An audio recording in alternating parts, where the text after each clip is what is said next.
His first roller coaster was only made by, let us try. It was just, it should work. These rides are still around and they're still thrilling people because they're comfortable and they're brilliant.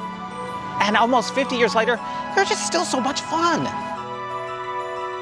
He was willing to take some risks. He was willing to think outside the box. He was not afraid in going bigger and using even higher rides and construct more complicated and more heavier rides than they were used before.